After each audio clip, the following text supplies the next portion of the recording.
Hey, what's up, everybody? I'm Andrew Cannon. Welcome to Relatively Positive Things. Today, I'm here with Kelly Hart. I'm here with you. Thank you. Are you ready to do this? I'm ready to. I'm the second person ready to do. You're the second guest. Okay, we're gonna get started easy. Where are you from? I'm from Laguna Hills, California. And how did you get into skateboarding, coming from somewhere that obviously skateboarding was nowhere around, right? I mean, I'm totally joking. You're from Southern California.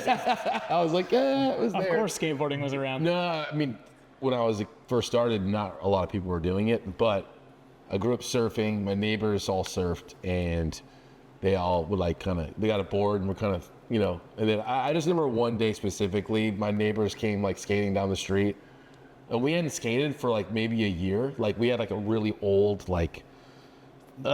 Target board, whatever, just shitty board.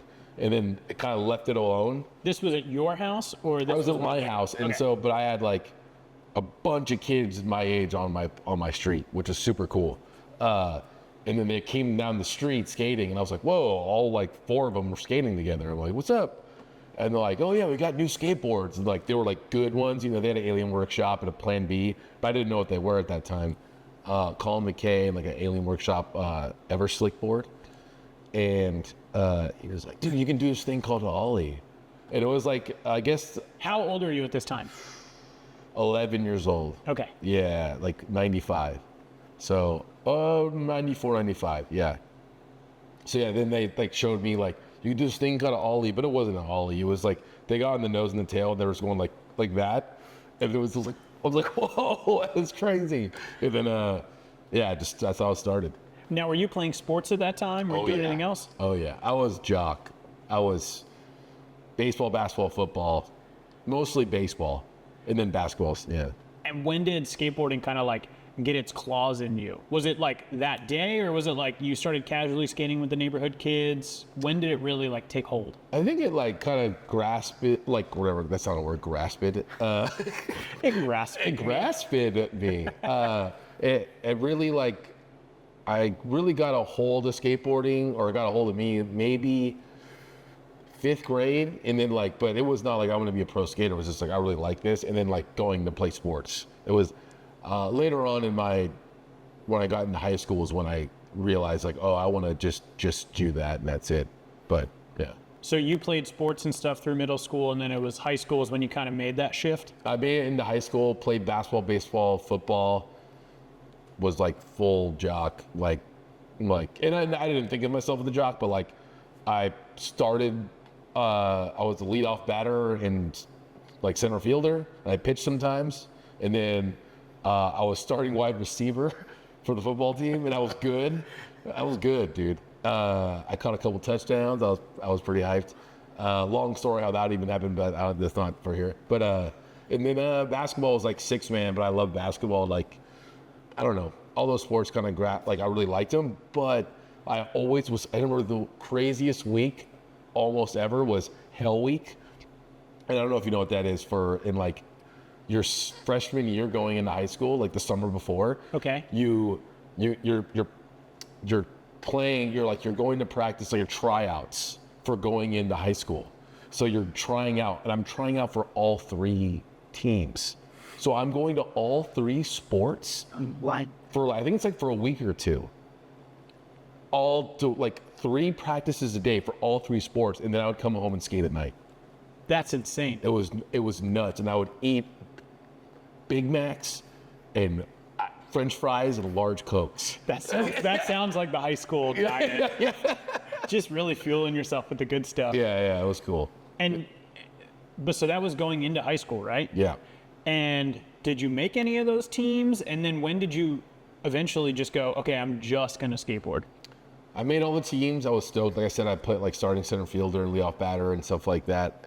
There was a point in baseball where the pitchers were so wild. They were getting really fast, but they were really wild. And I was just I was just straight up low-key afraid of the ball. You know what I mean? This hitting me. I was just I love baseball. I loved playing center field, but I was I didn't want to get hit by the ball because it would take me away from skating. And then being able, I think just over time, being on a schedule of practice and games, I was over it. I just wanted to skate, and I could do that on my own terms. My parents were really weird when I quit because that was like, they wanted me to be occupied, but they didn't know about like what skateboarding fully was yet, you know? Yeah. It's like, Wait, what is occupied? well, you know, occupied, it was like I was just like doing something like. Oh, they wanted you to stay occupied. Yeah. Oh, Sorry, okay. yeah, sorry. Yeah, they wanted me to like be doing something, and to be a part of like that like high school community because that was also a way for them to say what's up to like they're like the other families and stuff and whatever. And when they quit to skate, they were just like, well, What do we do? Well, what do we do? And like, yeah, what are you doing? And then what do we do? You know, but it was like she was just concerned. It was basically my mom. She was just concerned, like, are you gonna be okay? Like, yeah. How long after all of that stuff changed did you get sponsored? So I got Because sponsored. I mean, it sounds like you were kind of a late bloomer from getting sponsored. Yeah, I was for sure. There was so many kids that were just like better than me or whatever. There was a kid, Stevie Lewis, who was seriously I grew up with like Andrew Allen too, and you could see Andrew back then. You were like, oh, he's way better than everyone. Like, it's insane. He was like, I want to say he was like 2 or 3 years younger, and he's like switch trying the pyramid, and none of us knew like that trick really could be done. Like, we weren't that good yet. You know, we knew what it was, but we saw Andrew do it, and we're like, what the fuck? Who's this kid? Basically, just like you were a little bit late to the party later. on getting sponsored, but so you stopped playing sports at some point in high school, and then how long was it that you were just skating before you actually got sponsored? When I was 16, I pretty much quit everything sport-wise, sophomore year. No, I think it was junior year, actually, sorry. Going to junior year, I was like, hey, I'm just going to try to skate. And like, that's not like trying to get sponsored, but it was more like, I just want to skate. I didn't have a plan, but my mom could see that I was really into it. I was getting sponsored by the local skate shop. I started getting sending my tape out, and I would go up to LA every weekend, and I started meeting people up there. Then like people were like, oh, you should meet this guy, or like, and then I got hooked up with Marco Jazbinsek at Sugar Skateboards, Sugar Skate Co, and then or Sugar Sports, sorry. Yeah. So I was around 17 and I started to get sponsored, and like free shoes from RepFlow, like Vita, then went to Action. Yeah. And then I was just kind of boards here and there, but I got fully hooked up on Expedition in my senior year. Okay. And how did everything go down with Expedition? Because you had a lot of footage and stuff come out with those guys, right? Yeah, I mean, I was there for like 10 plus years. And if I was to get one tattoo in my life, I don't have any, I would get an Expedition tattoo for sure. Even still. Still today, through this moment, I would do that for sure. That company means a lot to me. And I always like the logo too. Yeah. I've said this on other podcasts or whatever, so sorry if you're watching and listening again. But no, I send my sponsoring tape out to them three times, maybe 4. And I think on the 4th one, I finally got a call back. But the funny story was that on the 3rd or 2nd time, I sent a tape in, never heard back. On whatever the first 3 it was. And then when I got on the team, super stoked. I meet Shani, and I go to Shani's house. He lived with Ryan Gallant, and they have this whole tub of sponsoring tapes. And I look in there, and I'm like, oh, they found mine. And they're like, dude, let's watch it. It's like really old. I wonder what it is. And we go in. It's just a Mike Tyson fight recorded over it.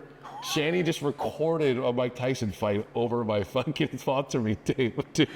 So disrespectful. But I get it. I would probably, you know what I mean? But it was pretty funny. The eras of sending out an actual sponsor me tape versus just like, yo, here's my footage on a link. Oh, dude.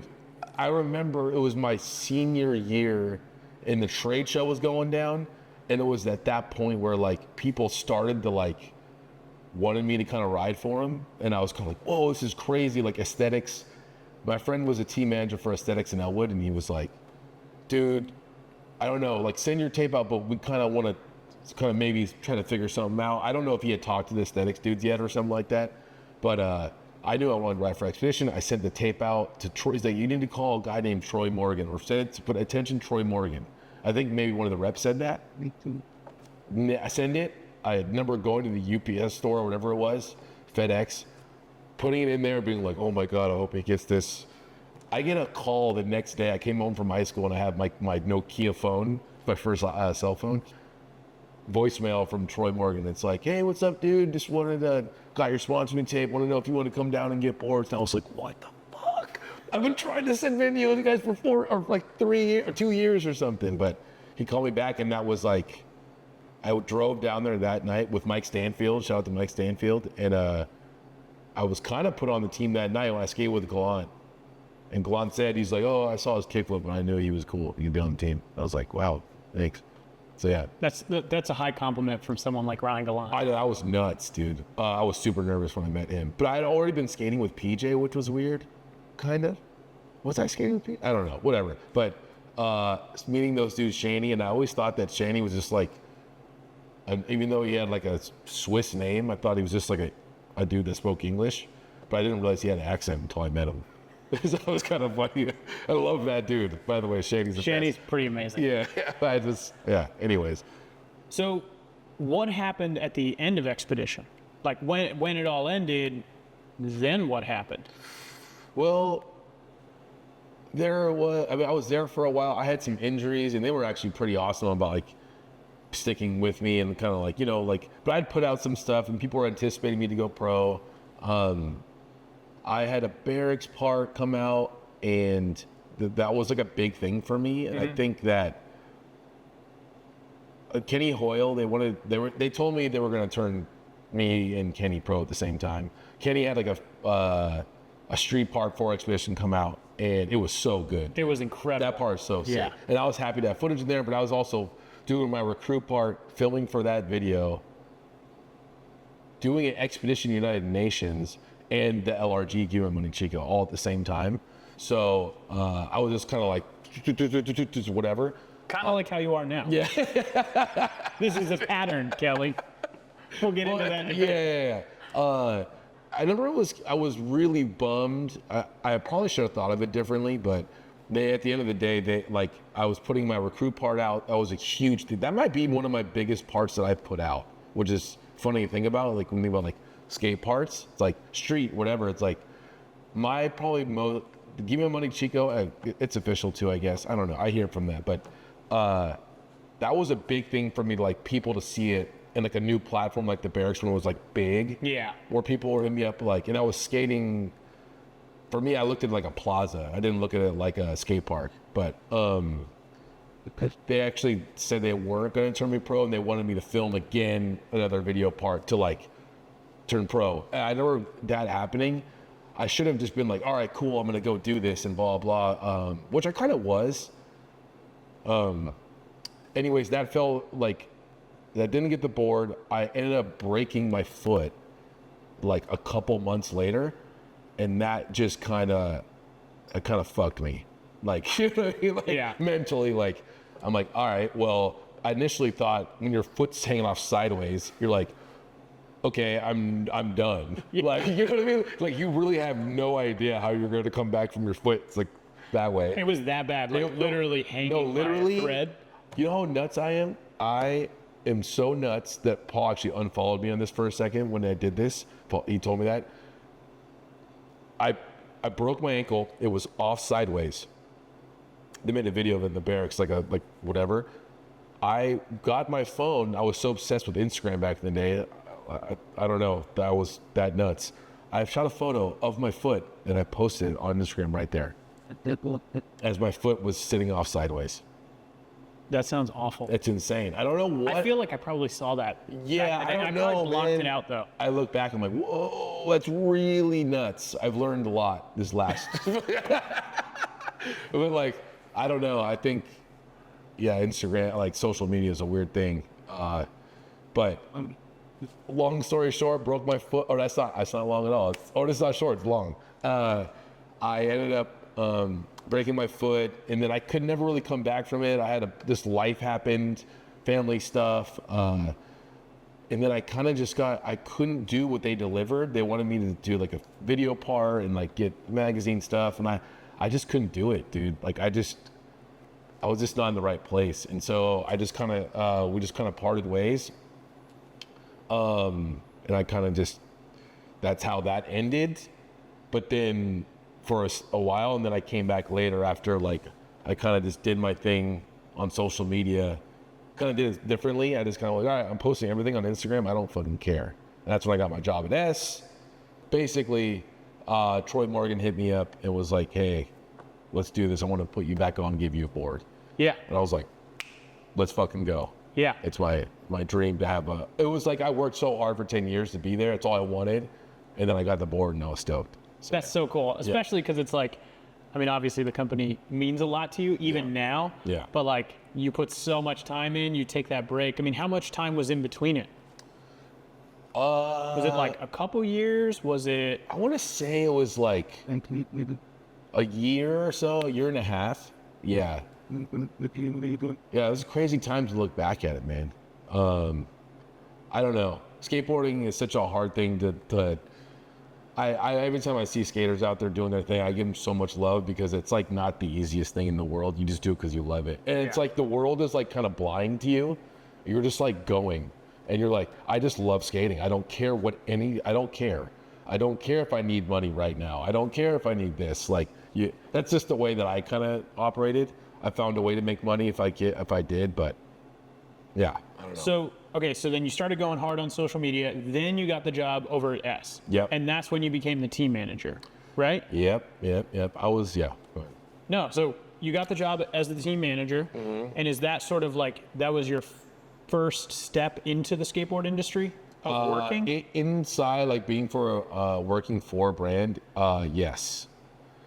I didn't know what I was doing. I came back from, dude, I got into a crazy car accident. I kind of just didn't, I was trying to figure out what I was going to do. And I kind of just, I didn't know what I was doing. It was so hard to figure out what I was going to do next. And I couldn't let skateboarding go. I loved it so much that there was no other answers. Yeah. It was just that. And I was getting flowed Nike or S had took a hiatus. So it was during that like couple years. And I was posting, I always like loved skate shoes. So I was posting skate shoes, even I don't care if people didn't like it or not. I just did. I posted shoes and sunsets. I didn't give a fuck. But like, whenever Don Brown hit me up on Instagram, it was like, he might've texted me, but he was like, dude, we're bringing back S. Like, wanted to know if you like wanted to try some out. I was like, dude, yes. I grew up right by Soltech. I skated for S, like Flow for like a lot of my life. And he was like, come in and check it out. And I kept helping him with some like little campaigns they were doing.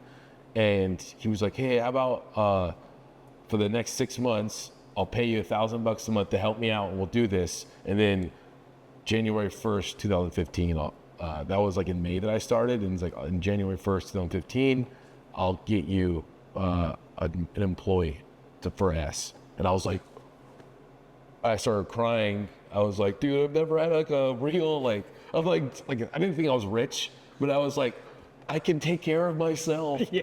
I don't have to live at home or on someone's couch or something, you know what I mean? So that was a really cool moment. And I love Don just as a person, but he gave me a chance. Yeah. So, okay, so you get this job, you're the team manager of S, but then you get back on Expedition. Yes. Turn pro. Is this before or after the fakie 3-flip fakie manny? So that year I started doing the team manager stuff, and that was all the team managing stuff has been, obviously, you know about doing that type of like role for the most part. You were brand manager for a long time. Learning that whole thing has been wild, and like it's a fun, and it's also, there's good times and there's bad times, right? So I was just doing that, but also like I kind of didn't like in skateboarding when people gave it rules. Even like we all say there's no rules in skateboarding, but then we give them rules at the same time. Like you can't do this. But I was just like, you know what? I'm gonna be a team manager. I remember Roger. Roger Bagley was like, dude. It kind of gave fire into my ass, but he was like, dude. Oh, now that you're a team manager, and then I started judging Street League. They asked me to judge that. He's like, you're never gonna turn pro. Like, there's no way you're gonna be a judge and a team manager. There's no way you can be a pro skater still. Like, I have a pro board. And I was like, fuck that. I am definitely gonna try. And I did that I wasn't trying to get a pro board. I was on Chico Brennis's company called Central. And I love those boards. They were like basically girl boards, but they just had different logos on it. And I just skated those.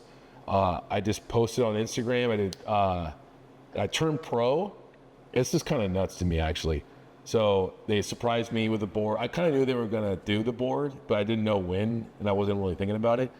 He said, hey, let's go get dinner after skating. And this is Central, right? This is Central, yeah. Okay. Who took me, and Jay Garcia took me, Chico and Jay took me to get dinner. They surprised me with the board. I'm like crying. Can't believe it fucking actually happened. I'm 30 years old. And so I skate, what's it called? There was a contest at the courthouse, like a manual contest, like Joey's. Manny Mania. Not Manny Mania, but he would do the other one for on delay. Oh, okay. Yeah, I don't forget what it was called. I got second in that. I was hyped. I turned 31. I get my board. First pro board I skated. That first pro board that I had, that I skated with my name on it, I did like a week or two later. Or no, it was like a week before my birthday. I'm sorry. But I was like a week before my birthday, first pro board that I ever skated. I did that trick on that first board, my first pro model board. That's insane to me. I remember I was at Zoomies Rock Timber with Tom Asta, and Tom was like, I think he may have seen it first, and he was like, holy shit, you gotta see this. And I was like, what? And we were sharing a hotel room, and seriously, Tom sat in bed and watched it over and over for like 20 minutes. Like, we were both just like, what the fuck? Like, that is crazy. Yeah. And then you won Trick of the Year for SLS, Yeah, right? that was the first one they ever did. I think it was funny because I just got brought on as a judge. And remember, like, they brought us in, like, hey, we're going to do this thing, Trick of the Year. We want you guys all to be judging it. And then we're kind of going to ask people to, whatever. And then I had just, like, fakie trade, like, the block at Jaquan. And they're like, whoa, dude, you're, like, fully still skating? Like, you know what I mean? And I was like, I don't know. I'm just fucking skating. I'm not, like, trying to do Trick of the Year. I just, like, did that. So they were kind of like, whoa, what the hell? And then once I did that, they're like, okay, dude, you pretty much can't be a part of this judging scenario that we're about to do for Trick of the Year. You could judge the contest all day, but you can't be a part of, like, this judging thing. So yeah, I did the Trick of the Year. I thank you for giving me that. That kind of set me into, like, doing that trick set me in this other trajectory that I never thought I could even do, but I'm super grateful for it. Yeah, that totally changed everything for you. And so you get the board from Central, then the expedition stuff happens again after that? Yep. Wait, I just want to say something real quick about the fakie trade. I just want to say, like, everyone has their, like, if they turn pro these days, they have their moment, you know what I mean? Like, they have their party or they get surprised, you know? I think Jamie Thomas came up to me at a trade show, and he's like, dude, I just want to say, like, when you did that, it was like, this was like everyone celebrating you turning pro. Like, that was like it. Like, everyone saw that, and that was the most I've ever been blown. Like, everyone was texting me. My Instagram shut off. I couldn't even log on to it. I had to wait a day before I got back on. And you were probably dying at that point because you're Instagram obsessed. You're probably just like sitting there tweaking. I had chilled out a little bit, but that's a whole separate story. But yeah, I was stoked on that. I was just a cool thing. I mean, that response was crazy. Like, it was just a nuts moment. And that was before stories, like Instagram stories, so everyone was reposting it. So I was just like, whoa, this is crazy. I remember after I did that, like, instead of, like, going home and, like, or, like, whatever, partying or something, I went for a run. So I was just like, yeah, I'll go for a run. Just blow off some steam. Yeah. But, okay, so, yeah, I just wanted to say that because I want to say thanks to Jamie Thomas. Anyone that, like, showed me love on that, like, I appreciate that, and like, that meant a lot to me. So back to Expedition. I'm doing Central. I love it, dude. It's super cool. I'm hanging out with Chico. I got a call from Rob Welsh, and he was like, hey, dude, I love what you're doing. He was running Expedition at the time. It's like, super, like, would love to have you back on board and give you a pro board. And I was like, dude, that's crazy. Like, he's like, why don't you come on in and we'll show you what we're doing. I went in and I saw it and I was like, super cool. But I was like, I'm really stoked on what Chico had helped me out with. And he was kind of just giving me boards. It wasn't paying me or anything. It was just like, just the love he was giving me was super cool. They had offered me to give me a pro board on Expedition. And I was like, oh, that's cool. I'm super down. But I kind of just, with what they were trying to do with the brand, I was like, yeah, I don't know if I fit in with what you're trying to do, but I really appreciate you hitting me up. So I'm going to stay with Chico and just kind of like, I'm just working, trying to do that, but I'm also skating at the same time, just for, I don't know. But because it's great. Yeah, because it's the best. Okay, yeah. Yeah.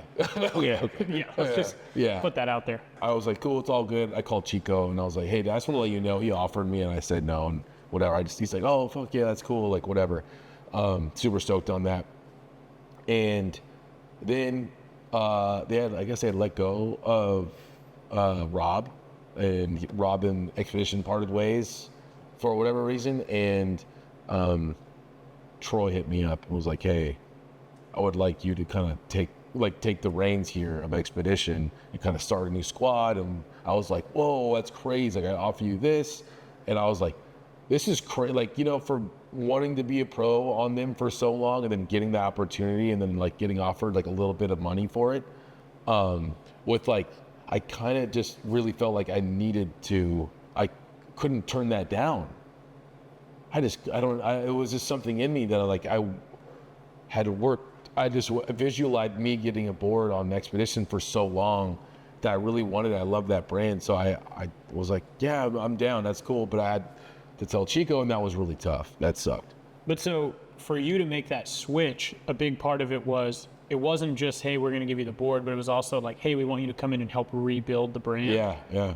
And did you then do Expedition and S at the same time? Yeah, that was my first little like, all right, you got two things going on. But Don has always been super cool with like I was always like, hey, like, is it cool if I judge Street League? Like, he's like, yeah, dude, do it. It's like, is it cool if I, do Expeditions? Like, yeah, do it, dude. You got it. So you were doing Expedition, doing S, and then you were also judging at that time too. Yeah, but judging is like every so often. Yeah, that's not a crazy big deal. Yeah, judging is like, it was like 4 or 5 times a year. Yeah. You know what I mean? But then I got into judging Tampa through them because they needed like a Street League judge to be associated. They were doing stuff associated with Tampa, and I became that guy. So now I've been judging Tampa M for 10 years in Tampa Pro, which I'm like, thank you, Brian Atlas, for hooking me up, dude. You're the fucking man. But he just kind of like, I've known him for a long time, and he was just like, I think you'd be good for the job, dude. I was like, all right, thank you. So, I was doing all that, and they like, hey, like, so do your thing, find some of your homies, younger skaters, like whatever.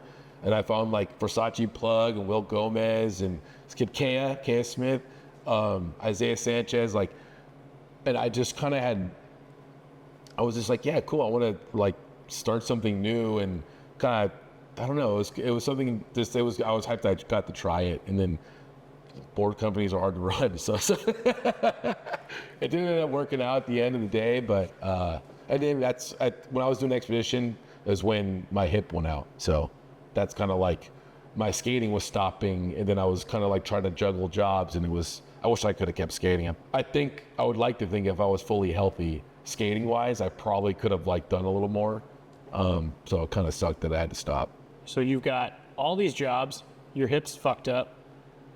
Is that when the 9 Club starts? 9 Club, yeah. Like, I lived in that apartment, and that was a full skate house, dude. Like, Tom would come over, Wade. And this was like you living with Roger, right? Yeah, Roger. We had another roommate as well, that would, buddy Josh, and we just, people would come sleep on the couch, and it was all good. Like, it was full skate house, feel on the floor, whatever it was. Go skating all the time. And then 9 Club started, but that's like, weirdly enough, right when my hip was going out, was when 9 Club started. It was like this weird perfect switch, and that was not planned. So I don't think anyone plans to like wreck their hip and then just be like, oh, I'm done that. Well, it's like, what I mean by that is like, oh, I'm getting hurt. I got to find something else to do. It was more like literally like perfect timing of like, I found something to do. Other to than help skate, occupy your time. Other than my jobs or whatever. And it took away the time from like skating basically. So. And when you guys got started there, was, how did it all begin? I mean, because obviously, was it Chris that got things going? Well, Chris and Roger, I remember sleeping on the couch one day. I got home from Japan and like and I heard them like just talking in Roger's room. And they were like, Chris was always over there every once in a while to grab like, hey, let me get some footage for Throwback Thursdays or whatever the fuck, you know what I mean? Like, because Roger filmed everyone back then and had like insane amount of like hard drives. But they were talking about something about doing some sort of something. And then I was like, okay, I'm going to my room, going to bed. They're yapping too much. And then I wake up to my door, getting knocked on. They're like, hey, dude, come out here. We're going to do a podcast. And they didn't know what it was called. But they would like, it basically a little setup like this. And it was like totally different than what it looks like right now. But it was like diagonal, like everything just looked crazy. Like you look back at it. It's like GoPros and like whatever. It was Chris and Roger started together. And then I don't think initially Roger wanted to be on the show, but it was like, hey, for this, let's just start off and let's just do it, me and you, and then Kelly could sit in and we'll figure it out later. So that's how that started. And then I believe we filmed that, and then they were like, we don't like this. And they kind of got a better idea for it. And then they were just like, hey, we want to redo it. And we want you to be the first guest because I just had the Trick of the Year stuff happening. I just gone on expedition, so it was like, and I had all this new stuff that had happened since the last time we did the pilot. I wasn't on expedition yet, so like that month of period, it was like, oh no, let's just redo it all because you got new stuff happening. So that's how that started. I wasn't a part of the original plan.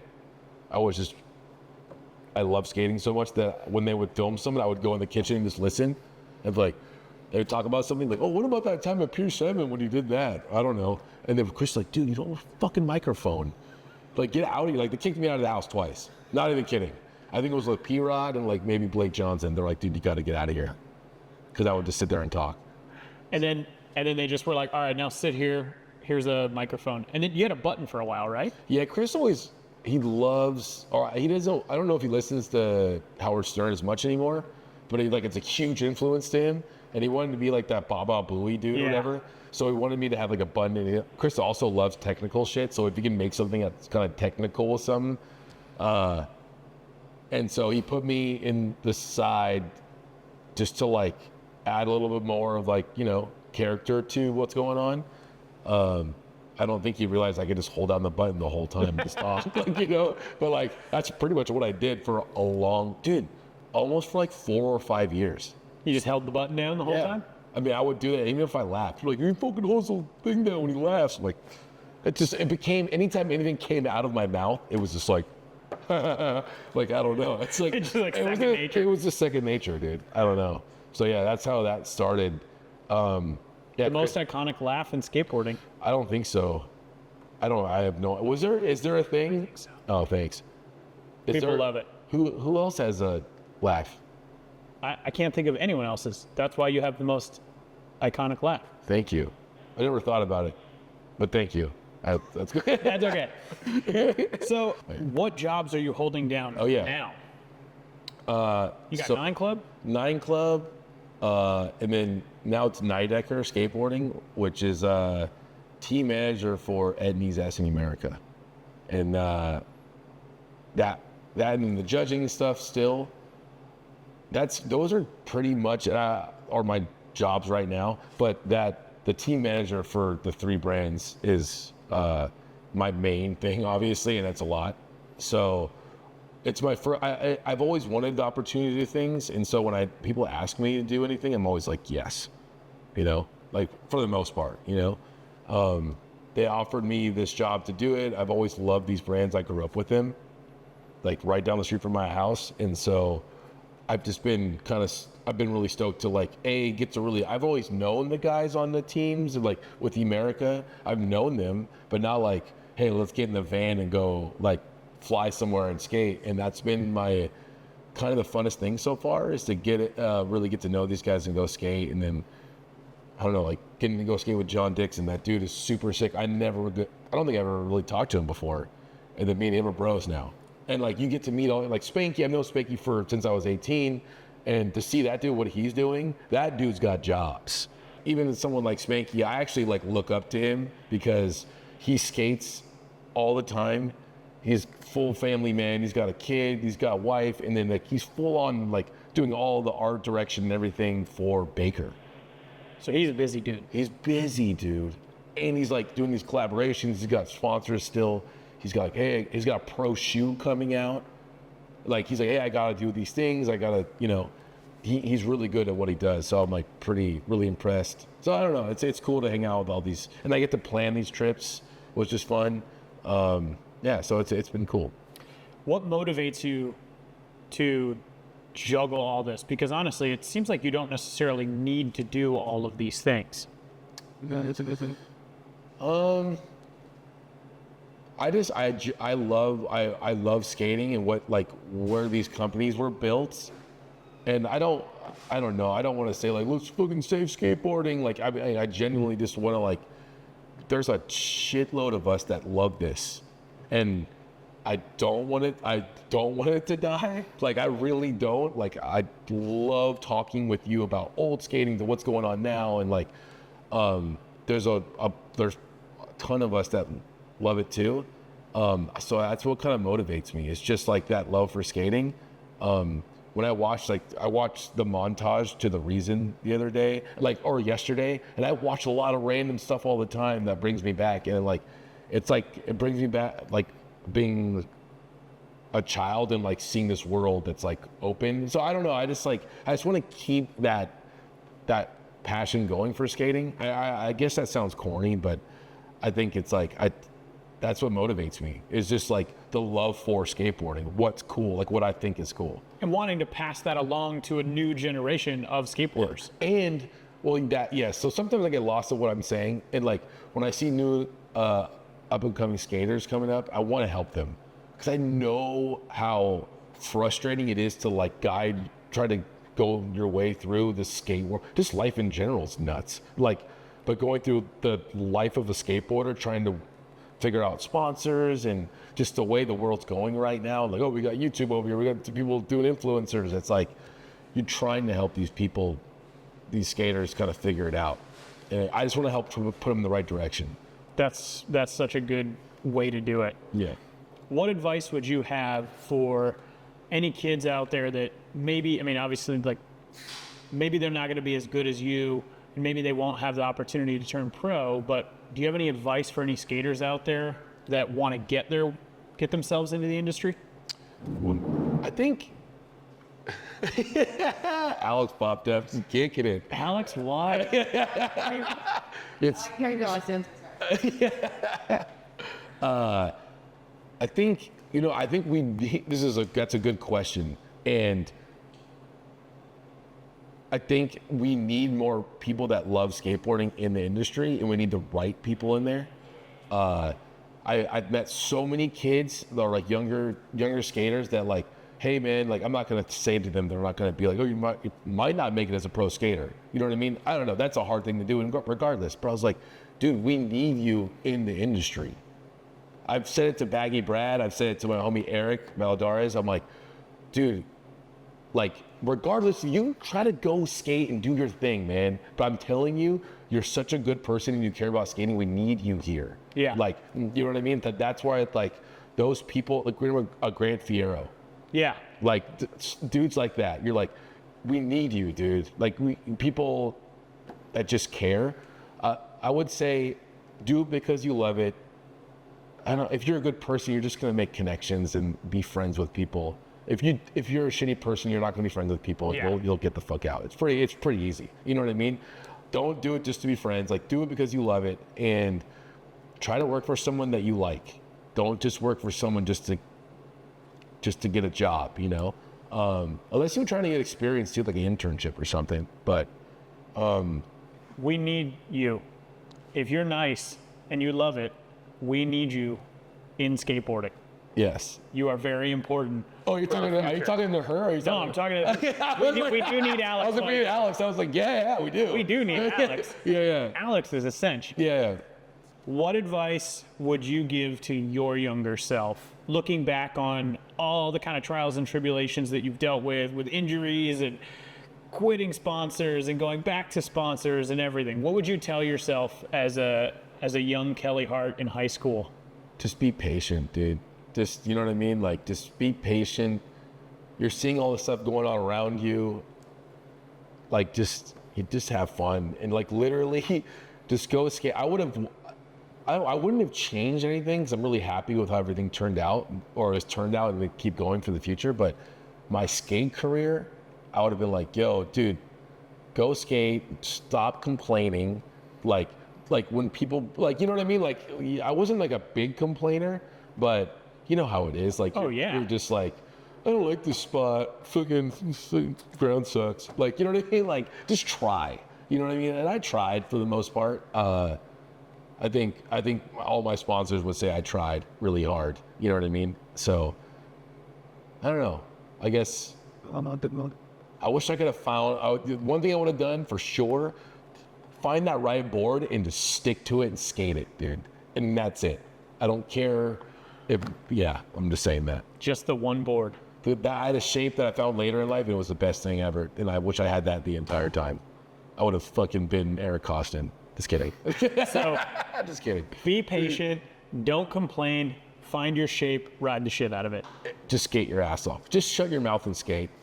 You know what I mean? And I pretty much did that, but I think I just think that skateboarding literally connecting me to so many friends in the world, it is nuts to see. Like, I'll be going on Instagram and I'll be like, oh, dude, it's fucking Jack Herndon's birthday. What up, dude? I'm like, oh, yeah, me and Jack would, like, travel the world together. You know, we're still boys, but it's like, oh, then you have homies in, like, Indonesia or, like, you have Anthony Clairval. Like, these people that you've met, just you and Alex, like, so many people I've just met randomly through skateboarding. Where else do you even get a chance to do something like that? The bar? No. Like, you know what I mean? Like, you don't even get that at the bar. You know, it's like, I don't know. I'm just saying, make your friends, have fun. I don't know, you go somewhere cool. And that's perfect. Kelly, thank you so much for coming on my second episode. Thank you. I kind of just rambled, but it was exactly what I normally do, so it's all good. I'll have you no other way. Thank you, dude. All right, everyone. Hey, thanks so much for tuning in. Let us know who you want to have on the podcast and hear about their career next. Who can I give? You can give, feel free. Fire away. If you can get Nadas on the show, that'd be cool. Because I know you talked to him before. Nadas has had such a cool, interesting career. Yeah. I mean, I would love to have him in the 9 Club for sure. But that's all about connections. I know that you know that dude. Because I remember you put me in a group text with him once, and I was like, you know that dude. It's pretty awesome. It's pretty cool. All right. Thanks so much, everyone. See you next time.